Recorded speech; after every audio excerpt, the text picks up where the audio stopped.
नमस्कार मित्रांनो, प्रेमाची गोष्ट या मालिकेच्या आजच्या भागामध्ये आता सागर सगळ्यांसमोर विचारत असतो की एक मिनिट, मुक्ता, हे सगळं काय चालू आहे आणि ही मुलगी कोण आहे?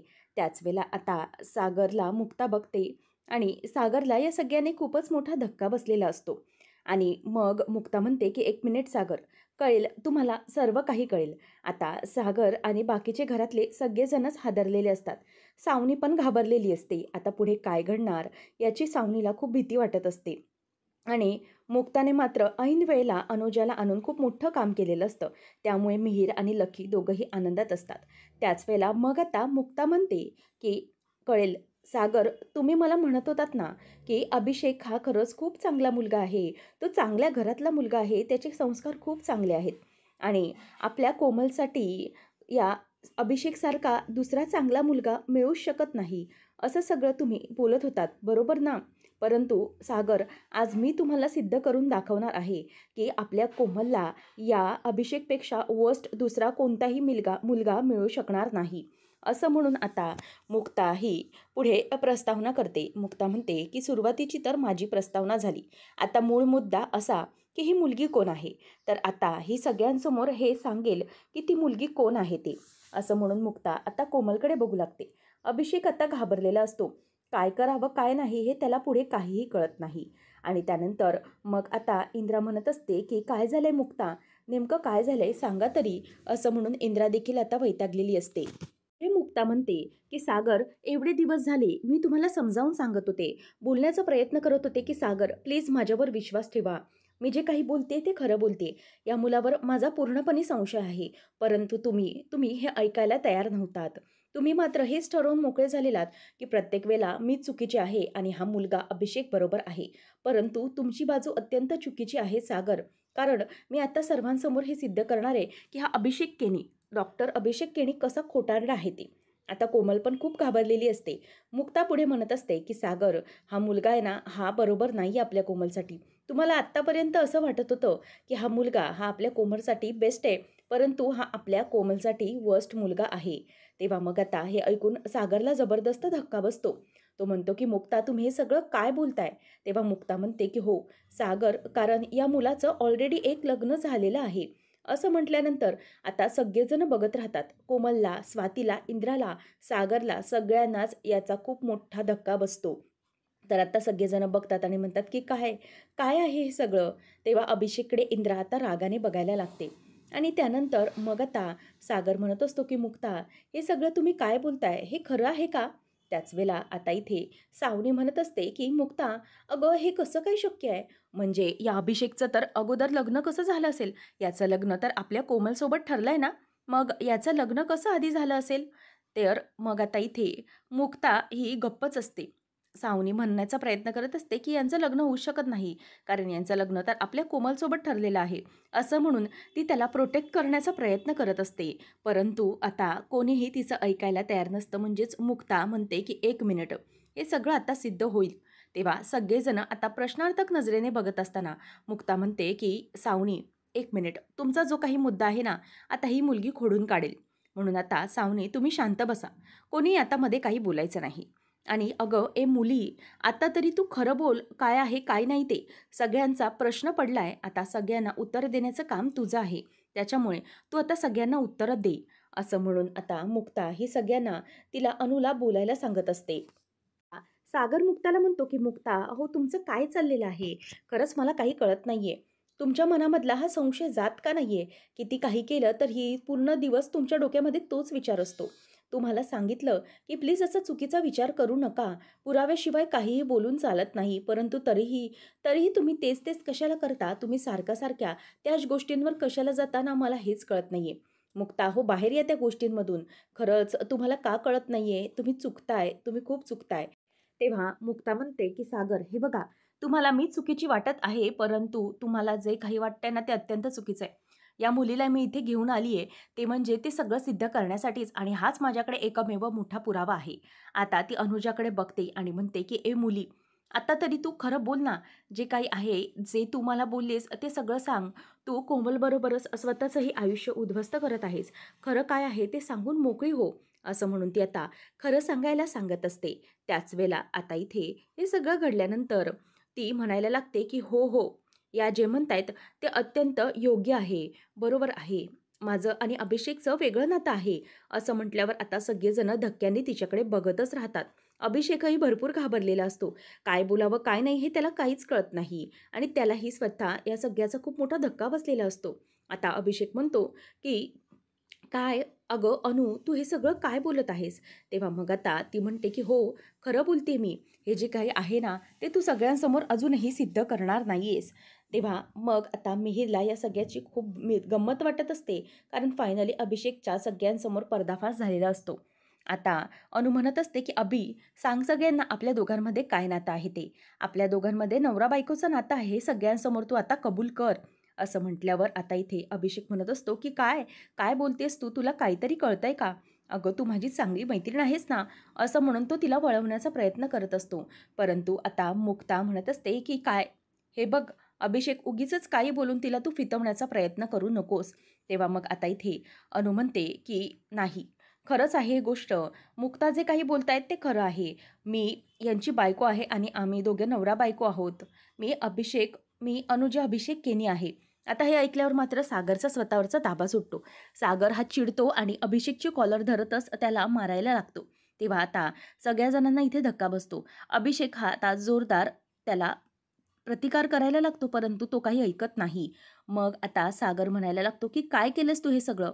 तुला काही कळत नाही का? अरे, तुझ्यावर आम्ही किती विश्वास ठेवला. अरे, मी माझ्या बायकोच्या शब्दावर विश्वास ठेवला नाही, परंतु तुझ्यावर विश्वास ठेवला, की नाही, तू खरा मुलगा आहेस. तू कोमलची खूप चांगली काळजी घेशील. असं सगळं म्हणून आम्ही तुला सांभाळत होतो, परंतु तू तू मात्र खोटारडा फ्रॉड निघालास."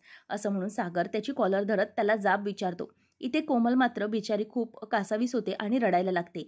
इंद्रा आणि स्वाती तिला सांभाळत असतात, परंतु कोमलचं रडणं काही थांबत नसतं. नंतर आता अभिषेक म्हणतो, की "दादा प्लीज थांबा." परंतु इथे आता अभिषेकला सागर मारतच चाललेला असतो. अनुजा मध्येच म्हणते, की "1 मिनिट थांबा. थांबा जरा. मी काय बोलते ते ऐकून घ्या." सागर म्हणतो, की "नाही, मला आता ऐकायचं नाहीये. तुम्ही मुलगी आहात म्हणून मी हात उचलू शकत नाही. तुम्ही बाजूला व्हा." तेव्हा मग मुक्ता म्हणते, की "सागर प्लीज जरा थांबा. तुम्ही शांत व्हा." त्याच वेळेला इथे आता अनुजा ओरडते आणि म्हणते, की "तेच मी तुम्हाला सांगण्याचा प्रयत्न करते. तुम्ही प्लीज याला मारू नका. हा अभिषेक माझा नवरा नाहीये.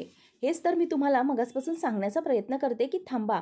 आता हे ऐकल्यानंतर पुन्हा एकदा सगळेजण बघायला लागतात, की नेमकं हे सगळं काय आहे. तेव्हा मग आता ती म्हणते, की "हो, मी खरं सांगते, हा अभिषेक माझा नवरा नाही." सागर म्हणतो, की "हे काय चाललंय तुमचं? मला कळत नाहीये. आत्ता तुम्ही थोड्या वेळापूर्वी बोललात ना, की हा तुमचा नवरा आहे आणि मग आता आता तुम्ही म्हणताय, की हा माझा नवरा नाहीये. नेमकं काय तुमचं प्रकरण? खरं-खरं काय ते सांगा." तेव्हा मग अनुजा म्हणते, की "हो, मी सगळं खरं काही सांगते. अहो, हे सगळं मला बोलायला, हे खोटं बोलायला मला या मुक्ता कोळी यांनी सांगितलं होतं."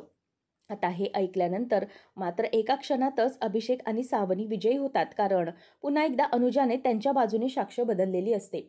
आता सावनीला हे ऐकल्यावरती जबरदस्त आनंदाचा धक्काच बसतो आणि मग अनुजा म्हणते, की "या मुक्ता कोळी माझ्याजवळ आल्या होत्या आणि मला म्हणत होत्या, की आपण ना तुमच्या मित्राबरोबर एक प्रँक करूया.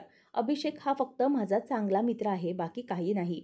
आणि मग यांनीच माझा पत्ता कुठून काढला मला काहीच माहिती नाही. या मला म्हणाल्या, की आपण एक प्रँक करूया आणि मग हा माझ्याबरोबर प्रँक करायला मी पण तयार झाले. कारण माझा चांगला मित्रच तर आहे. परंतु मला हे माहीत नव्हतं ना, की या प्रँकमुळे इतका मोठा प्रॉब्लेम होऊ शकतो.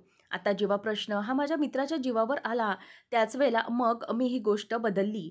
तेव्हा मग आता इंद्रा म्हणते, की "ए बाय, तू काय बोलते, कशाला बोलते आम्हाला काय पण कळत नाही. पण तू खरं-खरं सांग. जर आम्हाला खरं-खरं सांगितलं नाहीस तर बघ मी काय करेन ते. आम्हाला जे काय आहे ते खरं-खरं सांग."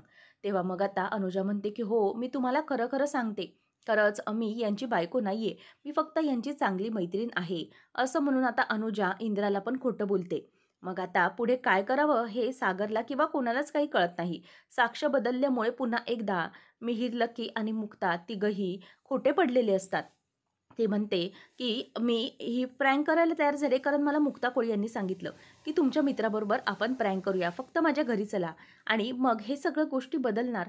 असं आम्ही त्यांना सांगितलं होतं. परंतु जेव्हा आता याला कॉलर धरली, माझ्या मित्राची कॉलर धरली गेली, त्याला मार पडला, तर त्याला इतका सगळा त्रास होत असेल माझ्या या प्रँकमुळे, तर मला हा प्रँक करायचाच नाही. म्हणूनच मी सरळ आता सांगते, की मुक्ता कोळी सॉरी, मी आता हा प्रँक करू शकत नाही. तुम्ही मला सांगितलंत की काही होणार नाही. परंतु बघा, आज काय झालं, माझ्या मित्राला इतका सगळा त्रास तुमच्या या खोटं बोलण्यामुळे सहन करावा लागला. तुम्हाला काहीच कसं वाटलं नाही मला हे सगळं सांगताना? जर इतकंच होणार होतं, तर तुम्ही मला अगोदर बोलायला हवं होतं ना? तेव्हा मुक्ता चिडते आणि म्हणते, की "अगं, ए मुली प्लीज खोटं बोलू नकोस. तुझ्यासमोर हात जोडते. अगं प्रश्न तुझ्या जीवाचा तर आहेच, त्याचप्रमाणे आमच्या कोमलच्या आयुष्याचाही प्रश्न आहे. त्याच्यामुळे प्लीज असं काहीही खोटं बोलू नकोस. अगं, जे काही आहे ते सगळ्यांसमोर खरं-खरं कबूल कर. अगं, तूच माझ्यासमोर कबूल केलं होतंस ना, की हां, अभिषेक तुझा नवरा आहे. परंतु तेव्हा मग आता लगेच ती म्हणते, की "शांत व्हा. उगीचच काही सगळ्यांसमोर खोटं बोलू नका. तुम्हीच माझ्याशी खोटं बोलताय. तुम्हीच आपलं ठरलं होतं ना, की यांच्यासोबत फक्त प्रँक करायचा आहे. परंतु आता तुम्ही माझ्याशी खोटं बोलताय."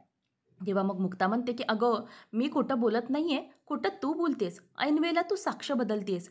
का असं करतेस? मला वाटलंय, की तुझ्या नवऱ्याने ना तुला पट्टी पडवली असणार. हे जे काही आहे ना, हे जे काही वागतेस ना, ते तिने साक्ष बदलण्यासाठी तुझी पट्टी पडवली आहे. परंतु एक गोष्ट लक्षात घे, जर तू खोटं बोललीस तर खूप मोठा प्रॉब्लेम होऊ शकतो. अगं, आमच्या कोमलचं आयुष्य उद्ध्वस्त होणार आहे. राहा ना दोन सुखाने, कशाला प्रॉब्लेम क्रिएट करताय?"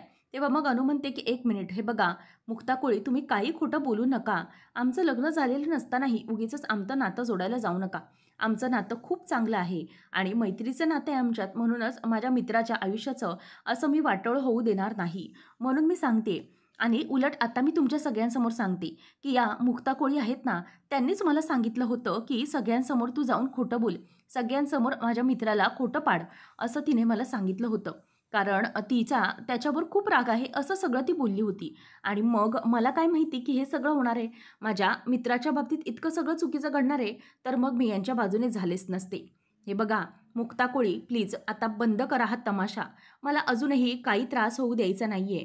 तेव्हा मग आता मुक्ताला खूप मोठा धक्का बसतो, की पुन्हा हिने स्वतःच्या बाजूने साक्ष बदलली. आता मुक्ता सागरला म्हणते, की "सागर, प्लीज, प्लीज हिच्या बोलण्यावर अजिबात विश्वास ठेवू नका. मी तुम्हाला खरं-खरं सांगते, मी काहीही केलेलं नाहीये. अहो, हीच मला भेटली आणि हिने मला सगळं सत्य सांगितलं. म्हणून तर मी इथे हिला घरी घेऊन आले ना. हिने माझ्यासमोर सगळं काही कबूल केलं होतं, की हिचं आणि अभिषेकचं लग्न झालेलं आहे. दोघांनी लग्न केलंय. म्हणूनच पण आता ऐन वेळेत हिने साक्ष बदलली." तेव्हा सागर चिडतो आणि म्हणतो, की "मुक्ता, बस झालं मुक्ता. आता मी पुढे काही ऐकून घेणार नाही." आणि आता इथे सागर हा चक्क त्या अभिषेक समोर जातो आणि हात जोडून म्हणतो, की "हे बघा, अभिषेक प्लीज मला माफ कर." तेव्हा मग आता अभिषेकच्या आता ओठाला लागलेलं असतं, तिथून रक्त आलेलं असतं. अभिषेक म्हणतो, की "नाही, बस झालं. आता मी हे सगळं नाही सहन करू शकत." सागर म्हणतो, की "मला कळलंय, तुम्हाला खूप त्रास झाला या सगळ्यामुळे, परंतु मी तुमची माफी मागतो." तेव्हा अभिषेक म्हणतो, की "काय? किती आणि कशा-कशासाठी तुम्ही माझी माफी मागणार आहात? प्रत्येक दिवशी माझ्यासाठी हेच नवी संकट उभी असतात. तुम्हाला काय वाटतंय, की मला हे कळत नाहीये का? या मुक्ता वहिनींचा दर दिवशी माझ्यावर संशय असतो. प्रत्येक दिवशी संशयाची सुई ही माझ्याच दिशेने असते आणि माझ्या प्रत्येक वेळेला मला आरोपीच्या पिंजऱ्यात का उभं केलं जातं? मी जरीही किती चांगला वागलो तरीही माझ्याबद्दल या नेहमी का गैरसमज करून घेतात ना, मला खरंच काही कळत नाही. या जे काही माझ्याबरोबर वागतायत ना, मला ते अजिबात आवडलेलं नाहीये. बस करा हे सगळं आणि जर तुम्हाला हे लग्न मान्यच नसेल, इतका जर संशय असेल माझ्यावर, तर प्लीज तुम्ही हे लग्न नका करू. काही झालं तरीही आता मला हे नाही सहन होत. आज तर हद्द पार झाली. आज तर तुम्ही चक्क माझ्यावर हात उचललात आणि माझ्यावर किती अपमान केलात. बस मला इथे थांबायचंच नाहीये. आता हे मला लग्नच मोडल्यातच जमा करायचंय." तेव्हा मग आता सागर म्हणतो, की "नाही, नाही. प्लीज अभिषेक, प्लीज असं करू नका. हे लग्न मोडू नको." तेव्हा मग आता अभिषेक म्हणतो, की "नाही, हे बघा तुम्ही माझी माफी नका मागू. हवं तर मी तुमची माफी मागतो. प्लीज मला माफ करा आणि मला इथून जाऊ द्या. जे काही माझ्या बाबतीत घडतंय ना, ते नाही. मी सहनच नाही करू शकत आहे. आणि मला सांगा दादा, जर तुमच्या बाबतीमध्ये असं काही घडलं असतं, तुमचा जर एका ठिकाणी इतका अपमान होत असला असता, तर तुम्ही तिथे थांबला असतात का? म्हणजे या गोष्टी तुम्ही सहन केल्या असतात का? मला जरा तुम्ही खरं-खरं सांगा." असं म्हणून आता अभिषेक हा सागरला जाब विचारत असतो. तर सागर म्हणतो, की "हो, कळतंय मला. तुम्हाला जो काही त्रास झालाय ना, तो मला सगळा कळतोय. म्हणूनच मी अत्यंत मनाने तुमची माफी मागतोय." तो म्हणतो, की "जर प्रत्येकाला इथे खोटा वाटत असेल, तर मला हे नाही ना प्रत्येक वेळेला सिद्ध करता येणार. अजून काय-काय आणि कसं-कसं सिद्ध करू? बरं, मी मान्य केलं आता. इथे जे तुम्ही सगळे आहात ना, ते सगळे खरे आहात. अगदी खरे. खोटा जर कोण असेल ना, तर तोच मी आहे, अभिषेक. त्याच्यामुळे प्लीज आता माझ्याशी नातं ठेवण्याचा प्रयत्न करूच नका." आणि मी तर म्हणतो की मीच आता हे लग्न मोडतोय. जाऊ दे, या जर इतक्या सगळ्या गोष्टी होणार असतील तर नाही. अनु माझी इतकी चांगली मैत्रीण असताना पुन्हा तिच्याबरोबर माझं असं काहीतरी खोटारडं जुळवून या मुक्ता वहिनी हे लग्न मोडू पाहतायत. मला कळतंय त्यांना मी नाही आवडत आहे. परंतु हे सगळं करण्याची काय गरज होती? डे 1 पासून मी बघत आहे की त्या माझ्याबद्दल खूप चुकीच्या वागतात. नाही, मी आता हे सहनच करू शकत नाही. तर आता तो म्हणतो की "हे बघा मुक्ता वहिनी, झालंय ना तुमच्या मनासारखं, मग आता कशाला आणि तुम्ही माझ्या मैत्रिणीबरोबर माझं नातं का जोडायला निघालायत?" तेव्हा मुक्ता चिडते आणि म्हणते की "हे बघ अभिषेक, तू खोटं बोलतोयस, मला खरं-खरं कळतंय आणि मी काही इतकी धुतकुळी नाहीये, हे तुमचं नाटक न समजण्याइतपत मला कळत नाही इतकं नाहीये. आणि हो, तू आणि तुझी बायको दोघंही मिळून हे सगळं प्लॅनिंग करताय, हे आत्ता मला समजलेलं आहे. आणि हो, एक गोष्ट म्हणजे तू तिला काय पट्टी पडवलीस मला काही माहिती नाही. कारण ती मला अगोदर म्हणाली होती, की हे सगळं मी सगळ्यांसमोर कबूल करेल, की तुम्ही नवरा-बायको आहात. मग जा ना, सुखाने दोघं संसार करा. मला तर आत्ता हेच दिसतंय, की तीही तुझ्यासारखीच खोटारडी आहे, तुझ्यासारखीच खोट्याला साथ देणारी आहे. मग का आमच्या कोमलचं आयुष्य बरबाद करताय? जा ना, जा आणि दोघं काय ते एकत्र आयुष्य व्यतीत करा. कशाला उगीचच आमच्या कोमलच्या मागे लागलेले आहात? जा निघून, असं मुक्ता चिडते. आणि नंतर मग आता इंद्रा वैतागते. इंद्रा म्हणते, की मुक्ता बस झालं आता तुझं. मी तुझं आता काहीही ऐकून घेणार नाही. अगं, किती वेळा तू ह्या सगळ्या गोष्टी सांगण्याचा प्रयत्न करशील? तू आम्हाला प्रत्येक दिवसापासून सांगत आलीस, की तू हे सगळं करते. मला कळलंय, की तू जे काही करते ते आपल्या कुटुंबाच्या आनंदासाठी करते. परंतु तुझी एक गोष्ट ही जुनी आहे. तू एखादी गोष्ट डोक्यात घालून घेतली, की ती घेतलीच. एकदा की तू ते सिद्ध करत नाहीस. जोपर्यंत ते तुझ्या मनासारखं होत नाही, तोपर्यंत तू शांत बसत नाही. हे तुझं मी बघितलेलं आहे. त्यामुळे तू या घराच्या आनंदाचा विचार करते. परंतु यावेळेला मात्र तू चुकते. प्रत्येक वेळेला तू त्या अभिषेक रावांवर संशय घेते. आता इथून पुढे हे सगळं करण्याची काहीही गरज नाही. आमचा अभिषेकवर आता पूर्ण विश्वास आहे. त्याच्यामुळे आता इथून पुढे काहीही बोलायचं नाही. असं म्हणून आता इथे सावनी ही मुक्ताकडेच बघत राहते आणि सागर आता अभिषेकला म्हणत असतो, की "हे बघ अभिषेक, खरंच खूप चुकलंय, माझं माफ कर." आणि तो आता त्याच्यासमोर हात जोडतो आणि म्हणतो, की "हे बघ, माझी खूप मोठी चूक झाली. मला मान्य आहे, मी तुझ्यावर हात उगारला, तुला नको नको ते बोललो, तुझा अपमान केला. परंतु प्लीज मला माफ कर. माझी बाजू समजून घे. मी असं माझ्या बहिणीबद्दल खूप विचार करत होतो म्हणून हे सगळं झालंय आणि अचानक हे घडलं म्हणून मी रिॲक्ट झालो." तेव्हा मग आता अभिषेक म्हणतो, की "दादा प्लीज तुम्ही माझी अशी माफी मागू नका आणि अशी मोठ्या माणसांनी मला माफी मागणं अजिबात आवडत नाही. आणि तसे माझ्यावर संस्कार देखील केलेले नाही आहेत, की कोणी माझ्या मोठ्यांनी माझ्यासमोर हात पसरावे. मी तितका मोठा नाही आहे." तेव्हा मग आता कोमल रडायला लागते आणि इंद्रा म्हणते, की "हे बघा अभिषेकराव, मी पण हात जोडते. जे काही झालं ना त्याबद्दल असं करू नका. हे लग्न मोडू नका." आता कोमल पण म्हणते, की "हो अभिषेक, तुम्ही प्लीज लग्न मोडू नका." आता स्वाती पण म्हणायला लागते, की "हो बरोबर आहे, प्लीज तुम्ही हे लग्न मोडू नका." असं म्हणून आता सगळेजण ते लग्न मोडू नका असं म्हणायला लागतात आणि त्याच वेळेला अभिषेकची मनधरणी करत असताना अभिषेक हा कोमलला उठवतो आणि सोफ्यावर घेऊन बसवतो. तेवढ्यात अनुलाही तो बोलावतो आणि हा सगळा तमाशा मुक्ता, मिहिर, लक्की बघतात आणि त्यांना खूप राग येत असतो. तर इथे तो अभिषेक म्हणत असतो, की "हे बघ कोमल, मला मान्य आहे, की ह्या ज्या सगळ्या गोष्टी होत आहेत त्या अत्यंत चुकीच्या आहेत. परंतु मी तुला खरं-खरं सांगत आहे, की माझी अनु आहे ना ती फक्त चांगली मैत्रीण आहे, बाकी काही नाही. परंतु जर तुलाही माझी मैत्रीण आवडणार नसेल तर?" असं म्हणून तो गप्प बसतो. तर त्याच वेळेला इथे आता कोमल म्हणायला लागते, की "नाही अभिषेक, माझा तुमच्यावर पूर्ण विश्वास आहे आणि ही अभिषेकची चांगली मैत्रीण आहे. खरंच मला काही प्रॉब्लेम नाही." आणि प्रत्येक बायकोला असं वाटत असतं, की नवऱ्याच्या मैत्रिणीबद्दल तिला माहिती असावी आणि ती मला माहिती मिळाली आहे. त्यामुळे हाय मी कोमल आहे. आणि नंतर ती म्हणते, की "आपली भेट अशा प्रकारे घडली हे खूप चुकीचं घडलं. परंतु मला माझ्या या मैत्रिणीबद्दल म्हणजेच नवऱ्याच्या मैत्रिणीबद्दल काहीच प्रॉब्लेम नाही आहे." तेव्हा मग आता अभिषेक म्हणतो, की "थँक कोमल, तू मला समजून घेतलं." नंतर मग आता अभिषेक उठतो आणि म्हणतो, की "बरं, मी आता निघतो मावशी." तेव्हा मुक्ता म्हणते, की "अभिषेकराव, जरा थांबा ना, काय झालं? प्लीज असा तडकाफडकी डोक्यात राग येऊन जाऊ नका आणि माझा मुलगा तुम्हाला जे काही बोलला ना, त्याबद्दल पण प्लीज मनामध्ये असा राग ठेवू नका. प्लीज मी हात जोडते तुमच्यापुढे." तेव्हा मग आता तो म्हणायला लागतो, की "नाही मावशी नाही. हे बघा, जे काही घडलं ते खूप चुकीचं घडलं. मला माहिती आहे, की अशा प्रकारे हे सगळं घडायला नको हवं होतं. मी आज थांबलो असतो, परंतु हे घडलंय म्हणून आज मी जरा आराम करतो. मी आता निघतो. हवं तर मी उद्या येईन. पुढच्या गोष्टी आपण उद्या करूया." आणि माझा आता कुणावरही काही राग उरलेला नाही. मगाशी माझा राग होता, परंतु आता तो राग नाही राहिला. सगळं काही ठीक आहे. चालेल, आपण काहीच काळजी करू नका. मी उद्या येईन असं म्हणून आता अभिषेक म्हणतो की आता तरी मला निघायला हवं प्लीज असं म्हणून तो देखील हात जोडतो. आणि कोमलला म्हणतो की कोमल चल मी पण आता निघत आहे, स्वतःची काळजी घे. आणि असं म्हणून आता इंद्राला तो म्हणतो की तुम्ही काळजी करू नका, माझ्या मनात आता कोणत्याही प्रकारचा राग नाहीये, मी येतो आता असं म्हणून तो आता तिथून निघत असतो. आणि त्याच वेळेला मुक्ता ही त्याच्याकडे बघत असते आणि तिच्या नाकावर टिचून आता अभिषेक आणि अनुजा तिकडून निघून गेलेली असतात. आणि ते पाहून मुक्ताला आता इथे खूपच राग आलेला असतो. आणि सागरही आता रागाने मुक्ताकडे आणि मिहीरकडे बघू लागतो. त्यानंतर इथे आता सावनी खूप खुश झालेली असते. सावनी मनातच म्हणत असते की वा, फायनली माझ्या मनासारखं झालं. तर फ्लॅशबॅकमध्ये सावनीला आठवतं की तिने त्या अनुला सांगितलेलं असतं की शत्रूची चाल काय आहे ती पुढे ओळखून आपल्याला वागावं लागतं आणि ती मुक्ता काय विचार करू शकते हे मला चांगलंच माहिती आहे. म्हणूनच तू एक गोष्ट लक्षात ठेव, ती मुक्ता आता तुला शोधण्याचा प्रयत्न नक्कीच करणार आणि ती तुला सगळ्यांसमोर उभं करून तुला सत्य विचारायला सांगणार. म्हणजे तुला सांगेल की तुझं अभिषेकबद्दलचं काय नातं आहे ते सगळं सगळ्यांसमोर सांग, खरं खरं सांग. परंतु तू काय करायचं, तू खोटंच सांगायचं. तू कधीही खरं सांगायचं नाही. काहीही परिस्थिती येऊ, तिने कुठलाही काही आमिष दाखवू दे, परंतु तू नेहमी खरंच सांगायचं की तुझं म्हणजेच खोटं सांगायचं की हा तुझा नवरा नाही, तू याला ओळखत नाही, हे सगळं असं तू तिला सांगायचंस, लक्षात ठेव. असं म्हणून आता हे ऐकून तिला खूपच धक्का बसलेला असतो आणि सावनीने अगोदरच प्लॅन ॲक्टिवेट करून ठेवलेला असतो.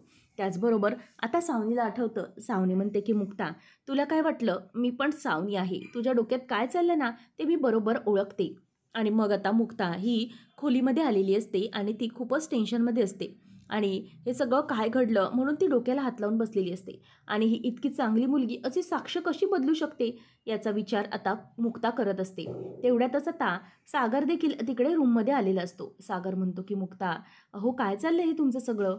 तेव्हा मुक्ता म्हणते की सागर प्लीज माझं ऐकून घ्या, प्लीज ऐकून घ्या माझं, मी जे काही सांगते ते प्लीज समजून घेण्याचा प्रयत्न करा. सागर म्हणतो की मुक्ता, किती वेळा तुम्ही हे सगळं सिद्ध करणार आहात. चला मी तुमच्यावर विश्वास पण ठेवला, परंतु तुम्ही पुन्हा पुन्हा खोट्याच निघताय मुक्ता. तुम्ही म्हणता की मी पुरावे आणते आणि ते तुम्ही पुरावे अगदी जीव गोळा करून आणता देखील, परंतु ते पुरावे प्रत्येक वेळेला त्याच्याच बाजूने कसे निघतात आणि तोच खरा आहे प्रत्येक वेळेला कसं सिद्ध होतं मुक्ता.